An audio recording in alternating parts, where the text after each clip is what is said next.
RW here, and I wanted to share kind of an elaborate project that I'm just getting started with. I really like rock racing. I watch rock racing videos a lot, and I enjoy blasting around outside on my own hill climbing type terrain, as you've probably seen. But this is something a little different. And I'm going down the rabbit hole where few return, which is to get into scale realism with your RC. And it's a deep, dark hole, because where do you stop? You know, it just goes on and on. And it's not just about what you put on it. It's about the whole thought process of how you approach it. And in this case, I'm approaching it like I used to approach my PC mods. I try to gather a lot of stuff before I even get started. And this is about maybe half of the stuff I've ordered has shown up. Still don't have the motor. Still don't have the wheels and the tires. Still don't have the various axle parts I need to make the front axle. But I'm getting there. And I got far enough along, I just thought I'd share it with you guys briefly. Not going to go into great detail, but this is U4RC is where I'm aiming. It's also compatible with Class 3 racing in Sorka. Okay, and it's a Trophy 2.2 is where I'm going. So you can see those specs there. Right? And then this is really, you can take a look at that and pause it if you need to read that. With my HD camera, my Olympus SZ16, yeah baby. And there's all the minimum stuff which this chassis here meets. So let's have just a quick look at this chassis. This is not, okay, a $1,000 chassis. This is not a perfect chassis. This is not something that, you know, that you could either get this or get a used car, you know, kind of chassis. It's a chassis I could afford. I think I got a really great deal on this chassis. This chassis was built by Ernie Ledbetter. He's a really nice guy. I've been conversing with him on RCC forum, and I just fell in love with this when I saw it. And I was just at a point where I had enough money to get it, and I just couldn't resist. And I thought, this is going to be the start of a great project. And this is all stainless steel. And it's sturdy. It's like almost 3 pounds of steel. And in a lot of ways, it reminds me of what I've been doing with my other vehicles.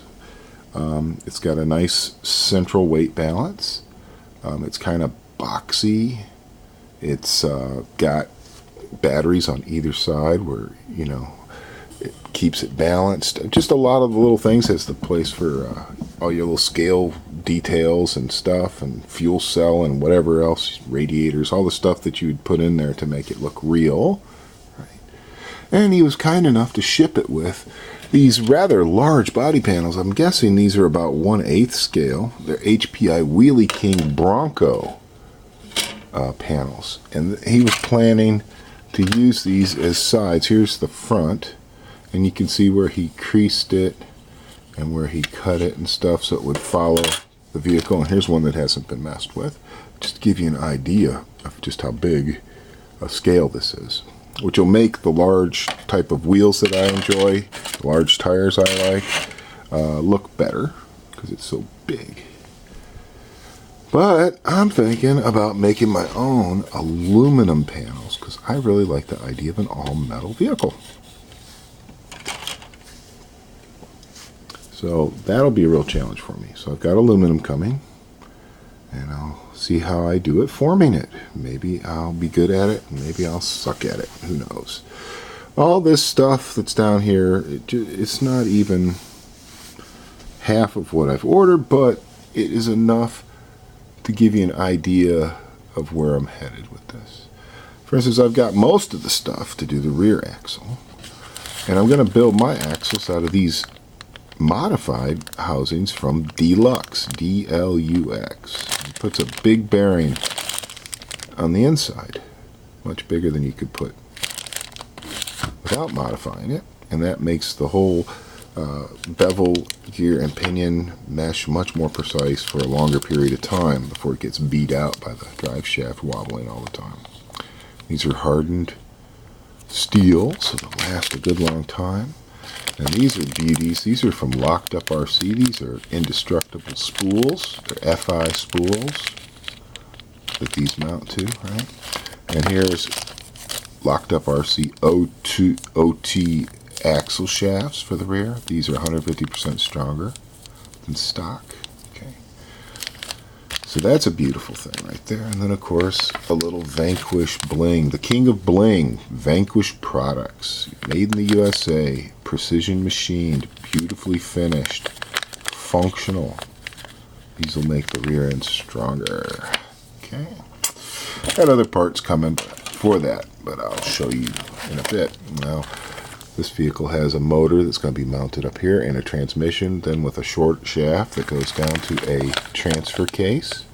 So I got the best transfer case, in my opinion, on the market. This is from Canada. It's beautiful. Big old fat 32 pitch gears inside. It's a 1-to-1, no reduction. And then it'll go from either side with MIP drive shafts, which are not here, to the axles. The front will get the XR10 mod, so that's why you see these here. I've got burley tubes coming from RC Bros. Burley tubes are aluminum tubes that go inside these plastic axle housings to make them stiffer and stronger, and they have splines on the end so you can run the spline C-hubs and knuckles from the Wraith and XR10. You can get superior steering angle with this, and these are very, very strong compared to like cups and dog bones or CVTs. Better than CVTs. To hook up the axle to the vehicle, you need link points, and these are from Level 3 Racing. I'm not really sure what I think about them yet, except that I thought they would make really nice trusses for the axle, and they look pretty cool. I think they would make really nice trusses as well as link points. So that's why I chose these over so many other different kinds. And these mount from here to here on the axle. I don't know if they're going to twist and torque and stuff or not. I have no idea. But the little plate that mounts on the 3 does not look scale. And there's also little mounts that mount right onto the here and here. But then there's nothing that keeps the axle from flexing that way. So I thought, why not? So I got one for the front, one for the back. This is compatible with the Level 3 Racing Panhard bar. Okay, this is CMS with Panhard. CMS stands for Chassis Mounted Servo.